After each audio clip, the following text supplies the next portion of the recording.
Saturday, May the 4th, 1968, the Bat Mitzvah of Amy Weinrib. And now I would like to ask Amy Weinrib to come to the bima so that I can present her with this Bible on behalf of the women's division of our society. Come close. I have a very clear recollection of you, Amy, I think at the age of 6.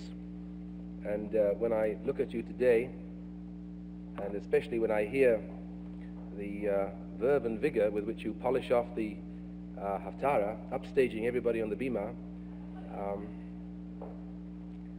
I see how much you've changed since you were 6. Do you remember when you were 6? No. I feel a little like singing that song from Fiddler on the Roof, Is This the Little Girl I Carried? Except I didn't carry you, but I did eat latkes with you once. Do you remember when you were about 6 or 7? No.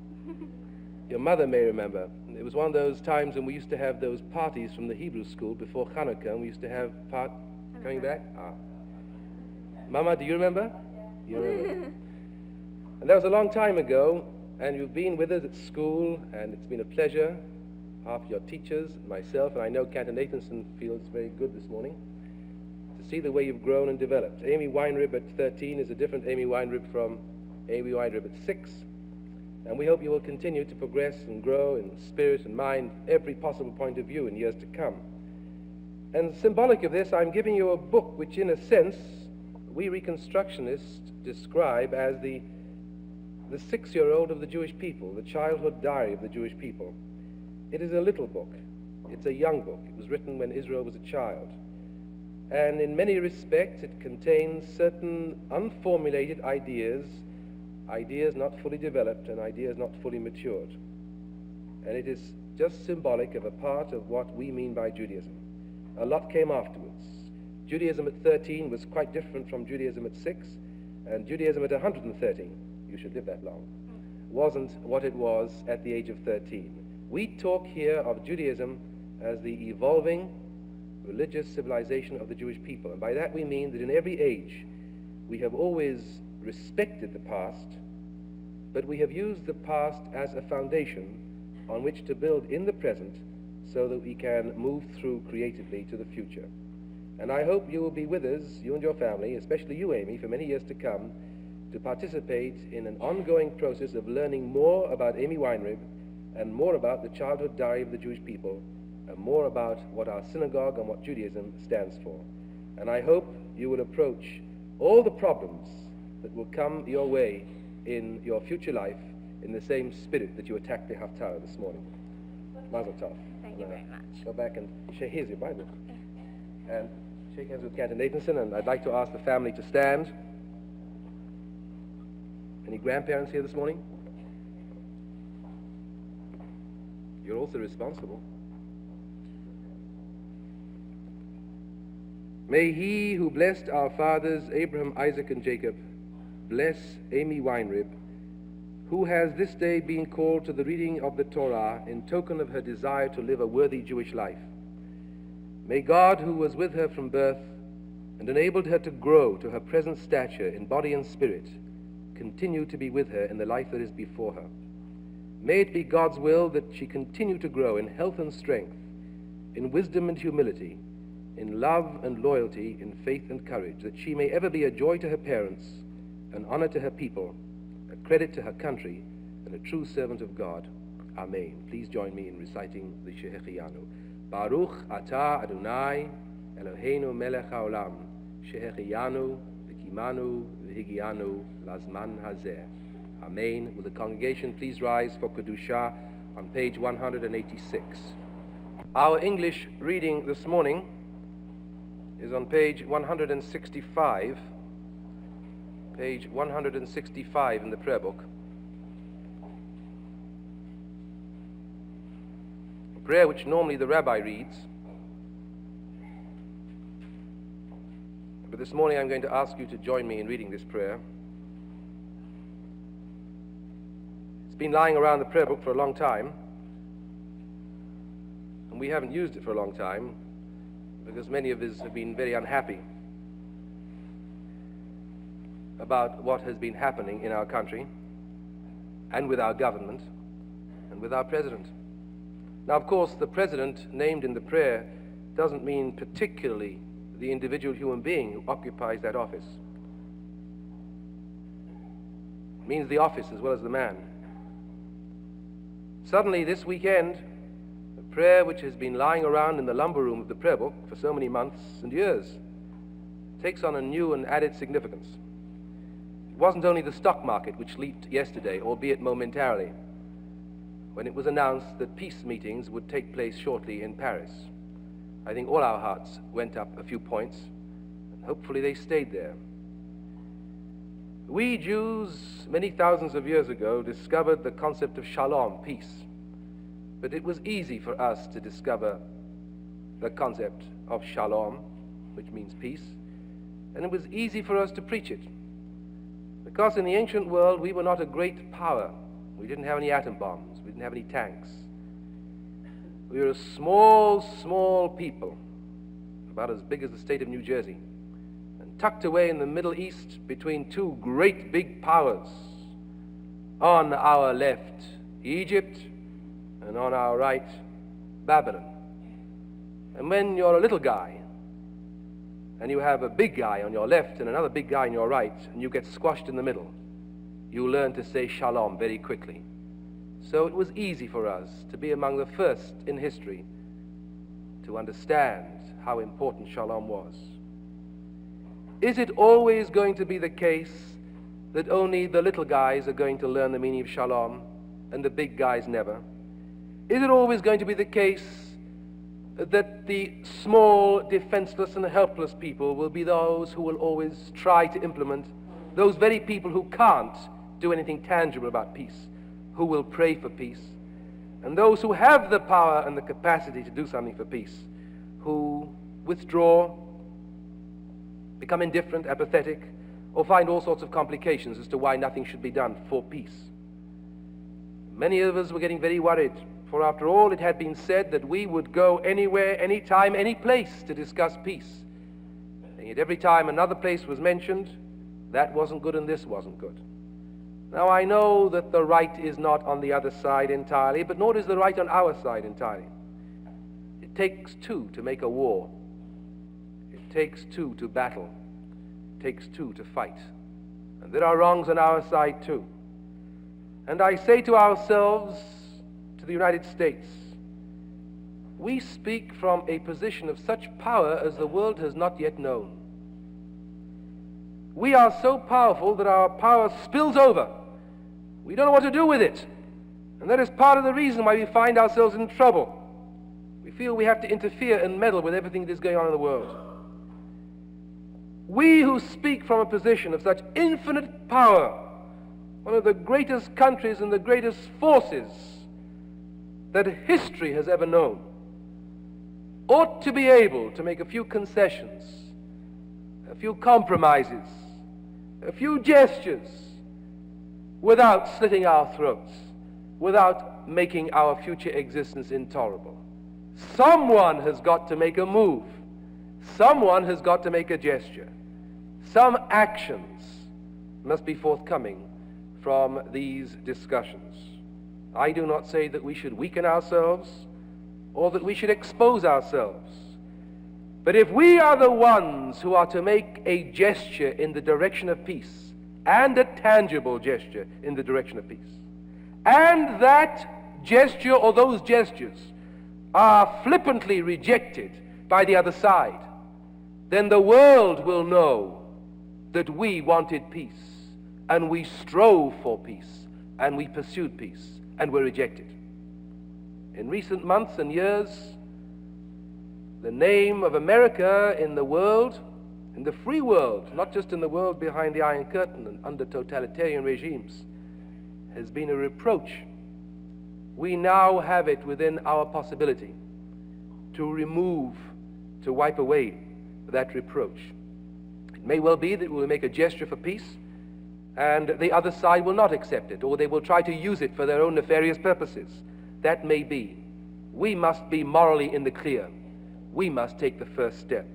And therefore, this prayer for our country in the bottom of page 165 suddenly assumes a new meaning for me, and I know for you. And I want you to pour into it this morning as we read it together some of our own resolve, for the way we conduct our personal lives also has a subtle and profound effect on the kind of families, communities, cities, and societies in which we live. We pray for peace. Peace not with dishonor, but peace with honor. We pray for a strong country, self-confident enough to know its worth and its power, with the ability to stretch out a gesture, a helping hand, a hand stretched out towards peace. Let us read at the bottom of page 165 together. Lord of the universe, we invoke thy blessing upon our country, upon the government of this republic, the President of these United States, and upon all who exercise just and rightful authority. Do thou instruct them out of thy law, that they may administer all affairs of state in justice and equity, that peace and security, happiness and prosperity, right and freedom may forever abide in our midst. Unite in loyal and loving accord all the inhabitants of our country, so that men of all races and creeds may find in their common citizenship the bond of true brotherhood. Banish all hatred and bigotry, and safeguard the ideals and free institutions which are our country's pride and glory. May this land, under thy providence, be an influence for good throughout the world, uniting men in peace and freedom, and helping to fulfill the vision of an inspired seers. Neither shall men learn war any more. Amen. I suppose this week will go down in the history of New York City, if not the history of any other city, as the week of Columbia. I was in the florist yesterday afternoon getting some flowers for Shabbat, and the florist said, "What's happening to this city? It's going to the dogs. Isn't it terrible? Look at those students every day, Columbia, Columbia, Columbia." So we had a chat, and we came to the conclusion that if there were another country in the world which were better than this one, we'd think of going, but we couldn't find one, so we decided that with all its defects, America is an outstanding country with its defects. It was Winston Churchill who said that democracy is the worst form of government, but he doesn't know anyone that's any better. And when you think of what happens in other countries in the world, behind the Iron Curtain, Greece, Yugoslavia, Hungary, France even, when student riots take place, we're just going to have to make an allowance for a small and modest amount of police brutality. Because if you have a police force, you're going to have a few brutal policemen. I find a few brutal people in every society. And I don't think we can hold it against the police force as a whole that a few unfortunate incidents happen. I think we should look upon this as remarkable that within such a short time, the leaders of our community were prepared to bring those people who had violated the sacred trust of wearing a policeman's uniform to book. So show us another country in the world which will tolerate this kind of thing and take it in a fairly good spirit. And they waited a long time before they called the police in. And after all, you don't get students of that caliber and strength and vigor to move by saying, "Now come along, gentlemen, pass along, please." With all her faults, America has great potential and great reality. But why did this have to happen? Why were our papers full of this day after day this week? And why was there so much hatred? My God, some of the things that the students said when they were dragged out. Some of the things that were heard by people who stood by, some of the things that were reported in the papers. the quintessence of hatred. There is so much hatred in the hearts of some of these young men and women. They hate.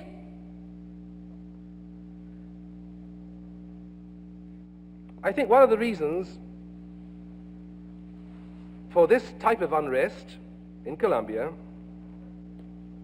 and the kind of unrest we are having on campuses throughout the country and have had for some years now, is a wild and extravagant and barbaric reaction on the part of the students against depersonalization. The punch card syndrome, the IBM syndrome. It started at Berkeley, and I think part of the reason for what happened in Columbia this week was the same thing. A reaction against the depersonal quality of modern college education in this country. The Reconstructionist movement is sponsoring a rabbinical college, and I have had the privilege to be present at some of the sessions when students are being interviewed for acceptance into this college. It's going to be associated with Temple University. It will involve the students taking a PhD course. Students will have to be registered independently at Temple for their doctorates, and then they will be able to participate in the Reconstructionist Foundation's Rabbinical College to train as Reconstructionist rabbis. There's a very wonderful ecumenical religious faculty at Temple, and the hopes look extremely promising for the future of this college.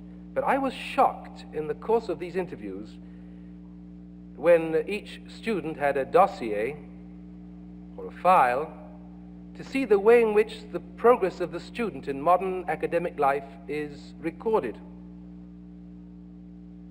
They looked like Sears Roebuck's bill of sales.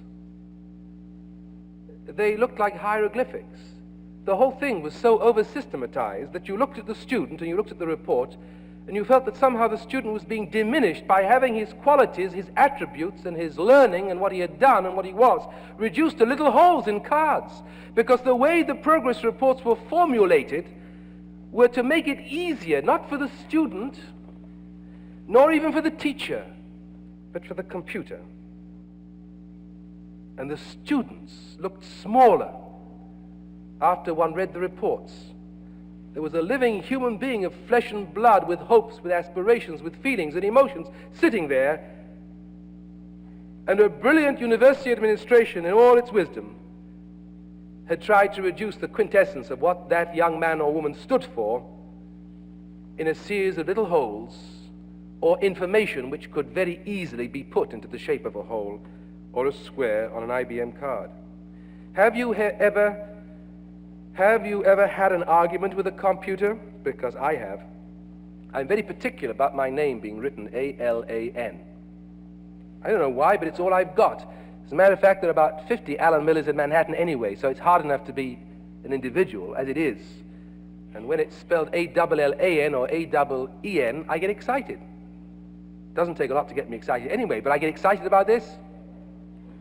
So I once wrote to one big credit card combine, I won't mention any names. Would they please write my name properly? Oh, by the way, put the zip code on properly too, because sometimes, after all, it was very private. I didn't want the other 49 Alan Millers in Manhattan to know I owed this company $49.50. It's my business, not theirs. I must have written my request on my note paper, on synagogue note paper, on the actual IBM card. Hat gar nicht geholfen. So one week I cut little holes just where it says, do not bend or mutilate in any way. And I got a prompt telephone call the next Monday from a man who said he was in charge of complaints. So this is a piece of advice I would like to proffer to all of you who ever have a fight with a computer. And it can be very simple. If they just happen to charge you $3 too much, you'll never write it off, wipe it off your record, because computers don't answer letters. They just repeat. And the people who open these letters apparently are not trained to read. It's too much trouble to read today. Just throw it in the machine and let the chips fall where they may. Now, please do not think that I am a snob if I bring up the fact that I was educated at Oxford, because I don't mean to be a snob by talking about it, but the kind of education we had there was so radically different from what I see these young people having to go through today that I just sympathize with them for not throwing bombs. We didn't have any of these punch cards, and the kind of reports that we had were minimal. The evaluation which took place within a context where there were enough students around for a professor to cope with, so that there could be some human relationship, that when somebody wanted to know, how is so-and-so doing? I happened to be on scholarship, and the people who paid for my scholarship was an external body, and every year they had to have a report on what I was doing. And my tutor at Oxford had to write a longhand letter personally to describe my progress. He didn't just push a button somewhere and then have some anonymous secretary translate little holes into easy slogans which could be just as much applied to anybody else as anybody else. But the individual at college is a human being. He is fundamentally and radically different from anybody else. How can you possibly compare people, except insofar as you degrade them and minimize their essential and quintessential personality? Now, I'm not saying that I didn't have many complaints to make against the University of Oxford, but never at any stage did I ever come across any student on the campus who felt that he was a cipher the way students at modern colleges feel that they were ciphers. And we may laugh on the educational methods of the past and think we're terribly slick if we introduce all the newfangled attributes into our modern programming in colleges and what have you, but we are taking away something invaluable, the essential humanity of our students. And I think the very presence of a computer on a college does something to the minds of the students. And I don't know how we can solve this problem. We may have to decentralize the whole college system. We may have to have, instead of a multiversity, colleges which are as big as a relatively small building, dormitories, governed by small independent groups with a great deal of freedom. Maybe instead of having talks about decentralizing schools, we better start talking about decentralizing the colleges, because something is happening when you put students in a complex of hundreds of thousands of other students. They don't feel they are human beings, and you cannot educate automata. You have to feel human to want to be educated in a truly human fashion. EDP, electronic data processing, has recently, according to the Jewish Telegraphic Agency bulletin, been introduced into synagogues. I don't know what to make of this, but it is most of all used in Reform congregations, hardly at all used in conservative congregations, and not at all used in Orthodox congregations. I can derive no theological conclusions at this stage from this sequence. Why is EDP being introduced into synagogues? The answer given by those congregations that are using it is that it makes for prompt billing. And they say, when you send out prompt bills, the congregation pays the bills quicker. It does something to a man in the congregation if he gets regularly, every first of the month, a reminder that he hasn't paid for his theater tickets, his Haggadah, his tickets for the High Holy Days, he hasn't paid up all his membership, and so on and so forth. And it elicits the money from the people, so you can keep a synagogue running. The executive director just presses a button on Monday morning, and all sorts of things start whirring in the ark, and before you know where you are, everybody is billed promptly within 24 hours. In addition, those who use the EDP claim, you can plan better. You can feed into the machine in little squares and holes and what have you, how many children you have in a congregation, how many parents you have in a congregation, how many grandparents you have in a congregation, how many widows you have in a congregation, how many divorcees you have in a congregation, how many healthy people you have in a congregation, how many sick people, and you can plan for the future. All you have to do, instead of having an education committee meeting, is you push a button, and you can see that most people don't like this or like that, because attendance was like this and attendance was like that. I had a better fantasy even than those who use the computer in this fashion. They suggest, by the way, that where you have half a dozen synagogues in one area, they should all band together because it's cheaper. And then you can, reduce your rates, like hopefully Con Edison does. I've never seen it, but it's supposed to. If things get easier, I had a terrible fantasy that congregants who came to shul would be wired for pulse beat and blood pressure during the service. After all, we want to plan, we want to know what their likes and dislikes are. We would know exactly response to the reading of the law, to the bat mitzvah, to the sermon, to the singing of Adon Olam. And therefore, somehow by pressing a button, we would know not what the congregation ought to be like, but what the congregation is like. And then, of course, the Board of Trustees will have to determine whether to feed existing needs or try to elicit new needs.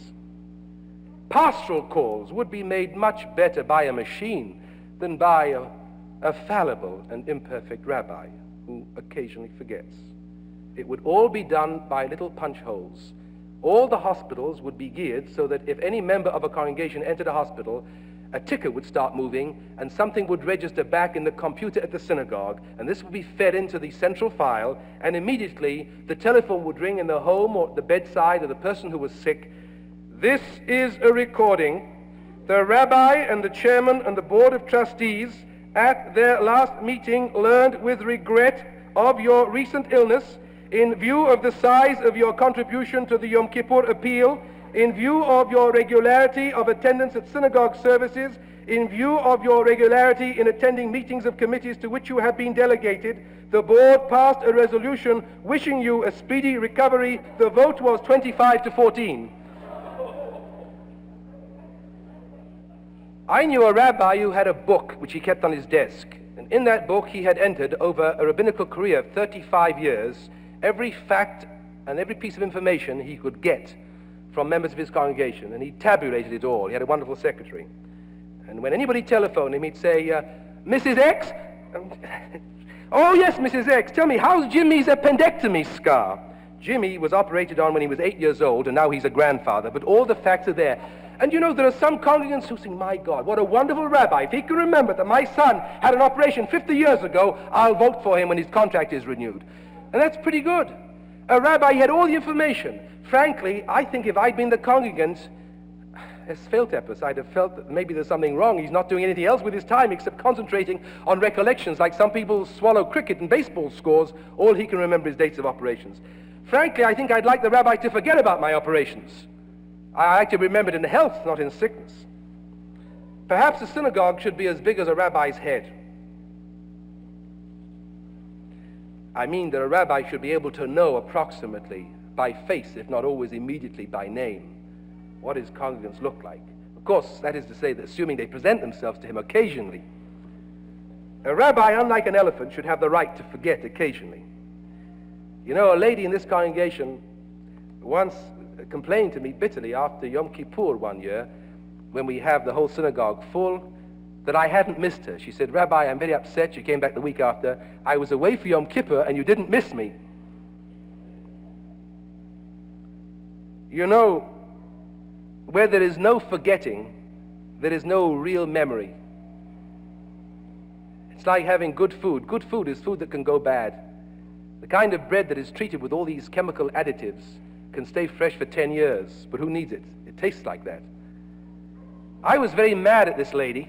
I controlled myself, which was an effort. But months later, I said to myself, thank God, a synagogue, she was right. A synagogue is a place where somebody should feel the right of going and telling the rabbi that she's angry because she was missed because she wasn't there on Yom Kippur, that she was with her daughter on Long Island. Where else in modern society can you do that sort of thing? At Lincoln Center? In Central Park on your favorite bench? Nobody cares today. Thank God there's one place left where you can say to the rabbi, I wasn't in shul for Yom Kippur and you missed me. It's one of the last places today. And thank God there's a place left where people can write the kind of letters of complaint that get prompt replies. I once wrote a long letter of complaint to the CBS because they put what I thought was a very, very bad program on Russia, which could only have exacerbated and aggravated international tensions. That was about 18 months ago, and I'm still waiting for a reply. Something happened in Central Park on the day of the Martin Luther King Memorial, something that the Archbishop of New York did, and I thought it was lacking in taste, and I wrote to him. It was a perfectly respectable letter. Began, Your Excellence. I had my secretary check how you speak to an archbishop. And that was about 6 weeks ago, and I'm still waiting for a reply. There is a crudity in institutions which only acknowledge plaudits, but fail to acknowledge, however modestly, the criticisms which arise legitimately in the course of the year's activities. A university should be big enough for the personal touch. And we have in Columbia a manifestation of what happened in Berkeley. Punch card pupils rising against the golem of the computer. Now, in marriage counseling, as a rabbi, I find that the reasons why a young or a middle-aged or an old couple are having difficulties, when they're old, they've normally learned to live with them, but certainly in the earlier stage of marriage, the reasons why people say they are bickering with each other and quarreling with each other and having difficulties with each other are never what they say they are. The visible or manifest subjects about which they quarrel always lead to more subterranean, which, as it were, the others are a front for. I think the overt reasons which the students at Columbia gave for their aggravation, the gymnasium, lack of participation, were not the real reasons for this outburst. If they hadn't felt the way they did before these problems cropped up, the whole thing could have been tackled differently. If you happen to be in a crowded subway and you step on a man's toe hard and he yowls, and you say you're sorry, and he says, "Why don't you look where you're going?" You don't say anything because you know he's been hurt. If he's a saint, he may say, "Oh, that's all right, that's all right." But if he pulls out an 8-inch knife and digs it in your belly, you'll wonder what he was hating about before you happen to have the misfortune to tread on his toe. He was carrying an awful lot inside him before you elicited this response of an 8-inch knife. Why was the hatred at Columbia so profound before this broke out? The answer is that you cannot reduce students to ciphers without making them as anguished as wild animals waiting for an occasion to burst out of their confines. And secondly, I believe the outburst at Columbia was part of the irony of the Spock generation. And this is an irony which Dr. Spock himself probably did nothing to bring about. He is now in the forefront of trying to stop the war and make the country a better place, and yet there is an irony that a generation raised on permissiveness quoted Spock as the Bible. And these children who are rebelling are largely Spock's creation. Ah, yes, people say, but Spock doesn't say you should let your children get away with murder. I know he doesn't. I've read him. He is a Shulchan Aruch in our home also. But you know, Reconstructionism doesn't say many of the things that people claim that it says. There are only, unfortunately, too many Jews who see in the profound reconstruction of the Reconstructionist attitude towards God, atheism, and in the remarkable attitude of the Reconstructionist movement to the concept of mitzvah or folkway, a total indifference and apathy to Jewish mitzvah or religious ritual behavior, and in the concept of the Jewish people as developed by Reconstructionism, see only a form of atheistic secularism. I'm not surprised that Dr. Spock was misunderstood.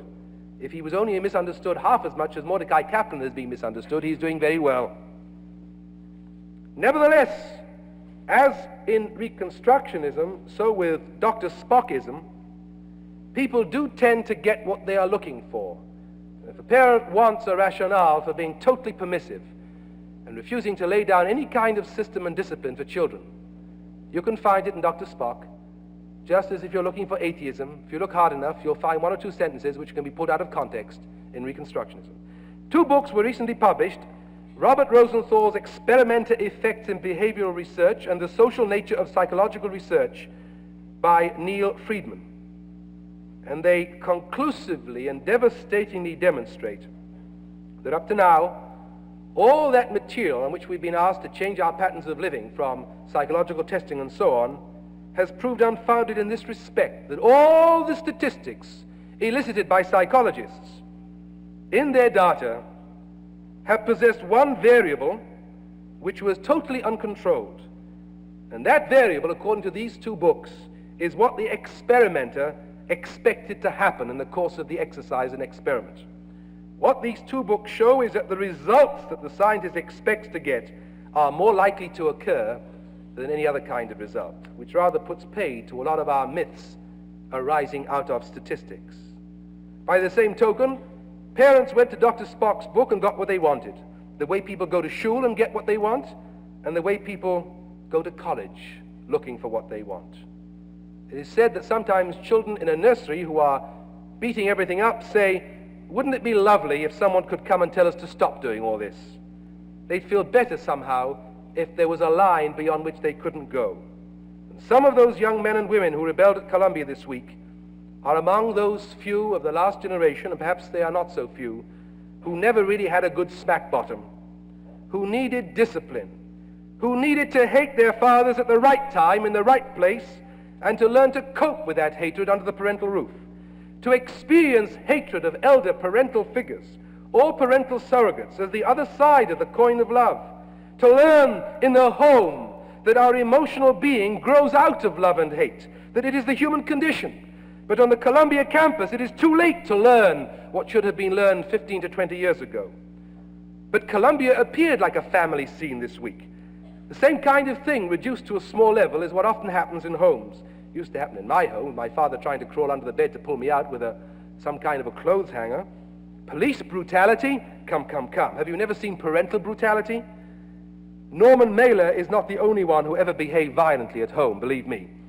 And many a parent, where everything that he said and did were taken down in evidence against him, would have a hard time convincing any jury that he was a good, kind, and gentle and sweet parent. I think we all should hold up our hands here and say guilty. Let us turn to our Torah, not for guidance, as much as for helpful insights. We read this week in the Torah about leprosy. When a house suffers from the plague of leprosy, when a man suffers from the plague of leprosy, in ancient days the Bible instructed our ancestors to go to the priest. The house had to be destroyed, the human had to be purified. From a modern point of view, this is all ridiculous, for leprosy is a disease. And what has priestly authority to do with the curing of a disease? Well, of course, our ancestors didn't have a cure for leprosy. I'm not so sure we have a cure today. But they had leprosy, and they had no cure. So they tried to cope with it. They tried to live with it. They gave that sickness of leprosy a moral meaning. They read mitzorah, which is the Hebrew word for leprosy, to mean motzi shem ra, to slander. A man who suffers from leprosy, they claimed, suffers from a psychosomatic disease, which is what happens when you slander people. Like what they say today, if you smoke too many cigarettes, you'll get cancer of the mouth. So also, if you talk too much about other people unjustly, the rabbis say, you'll get leprous. And then, having made leprosy a moral sickness, they then try to alleviate the inner reactions of the patient by giving them guilt feelings. You see, they couldn't get rid of leprosy, so they tried to help people to live with it. And they felt, rightly or wrongly, that if you made a leper feel that he had become leprous because he was wicked, then he'd try to repent. Well, maybe he wouldn't get better, but he could always say to himself, well, I haven't repented enough. That was easy. So he'd still have some urge or will to survive. It's not so stupid. I've heard psychiatrists today telling me about people who have incurable mental diseases, acute homosexuality, acute forms of difficulties in interpersonal relationships, and cure in such circumstances is not to remove the disease, because the disease cannot be removed. A great cure is performed when the man with the sickness is then able to live with his problem. That is a tremendous advance. A man who thought he was an outcast, a moral leper, le mot juste, a moral leper, is made to feel that he has a right to be a human being and a right to live in society, and he shouldn't be ashamed of himself and crawl along with his head sunk into the ground. And to be able to make a person who is suffering from some kind of a mental or psychological or interpersonal disorder to feel that way is an enormous advantage to the one suffering. And that's what the ancient rabbis tried to do with leprosy. There's a deep insight here, that there will always be situations in life that can only be controlled with authority. There are certain things that cannot be removed. And the psychoanalytical relationship is a perfect example of an authoritative situation in which great alleviation can often be brought to the individual suffering from a species of leprosy. We live in a democracy, but I think the big mistake we and the parents of Columbia students, some of them, not all of them, and we ourselves make as parents, we make a great mistake. We live in a democracy, and we assume, therefore, that every institution in a democracy has to be democratic. That's not true. It's a great myth, and it has to be exploded. The family is not a democracy. The sheer stupidity of expecting young children to have a vote equal with mother or father. It's absolute stupidity and arrant nonsense. And yet I have heard and witnessed and seen some parents who pride themselves with their daughter of 10 or 11. I always let her do what she wants. By the way, this is normally vis-a-vis leaving Hebrew school early, or not doing something they ought to do. When it comes to going out with a 45-year-old Negro who smokes pot, they don't say, I always leave it to her. They have second thoughts.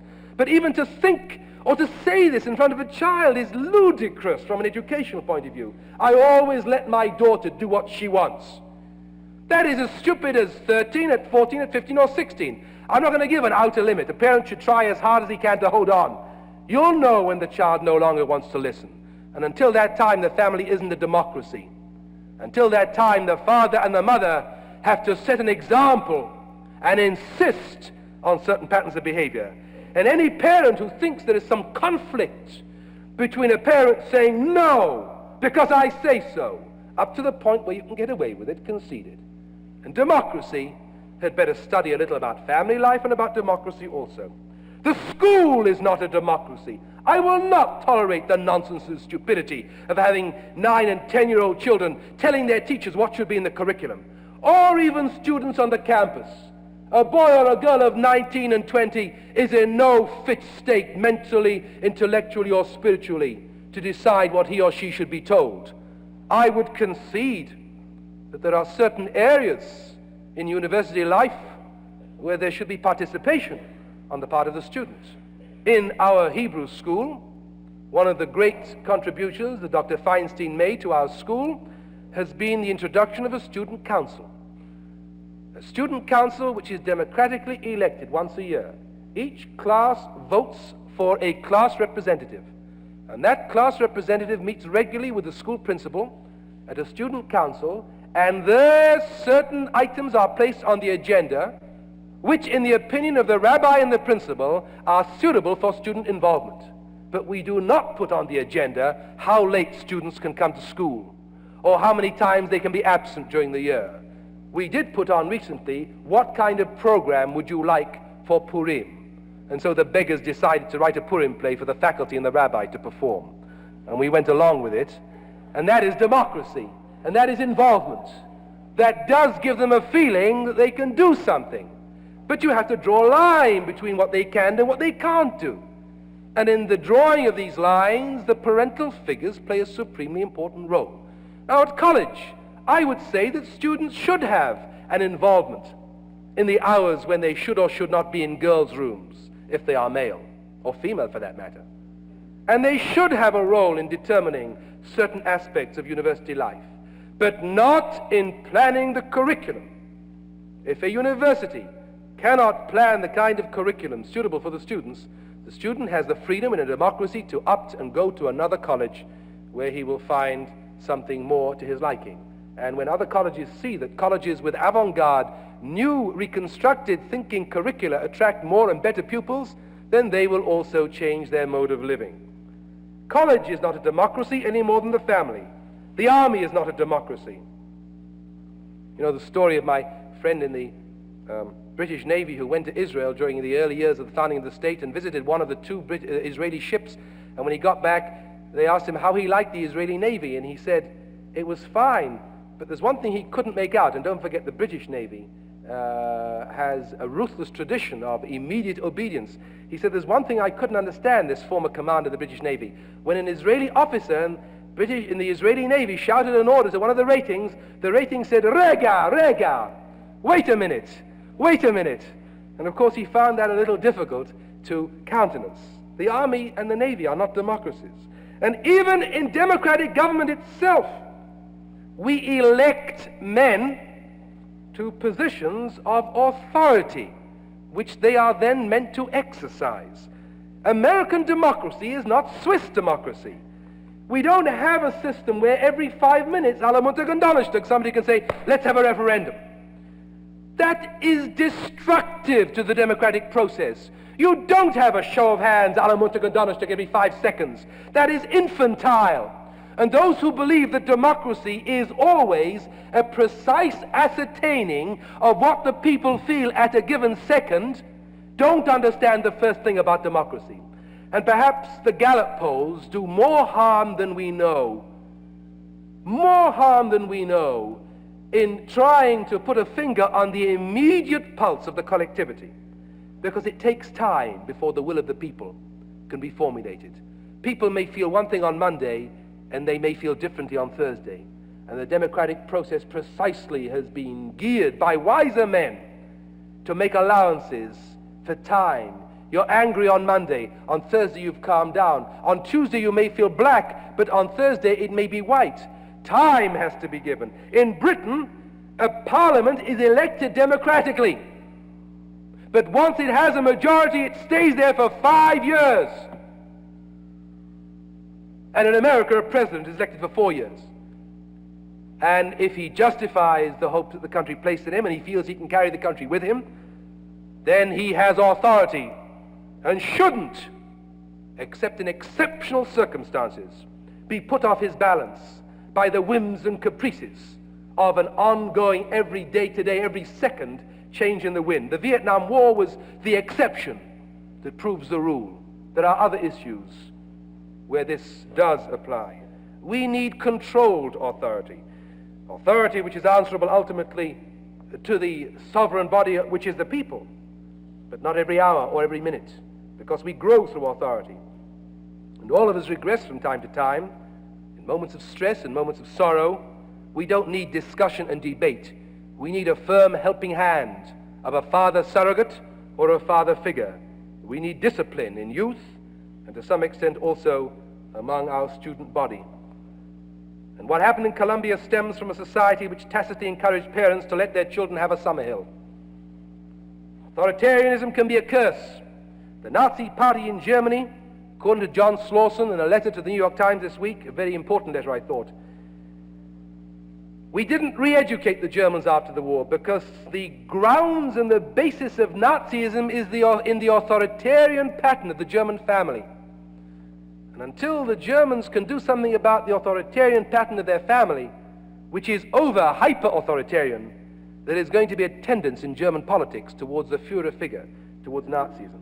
But by the same token, as much as too much authoritarianism can be a curse, too little authoritarianism can also be a curse.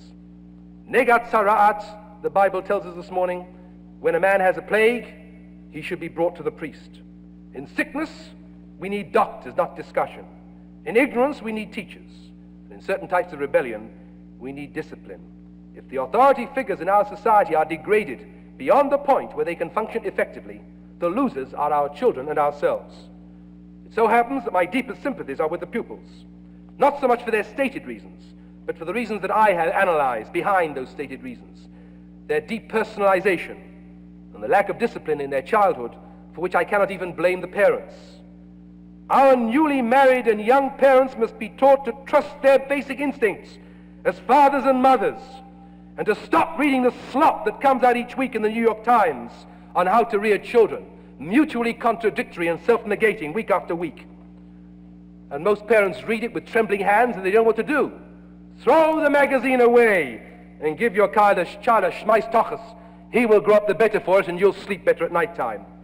We must all try to have a little more confidence in those whom, within the strict confines of democratic procedure and control, we elect democratically to exercise rightful authority.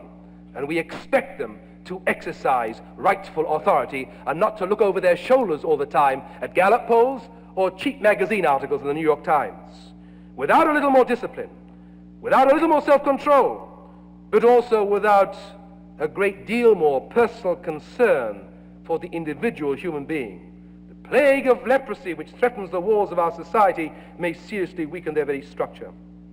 It is good to live in a society where these problems can be brought out into the open and not allowed to fester in the dark. But let each and every one of us participate in their wholesome and creative solution. Amen.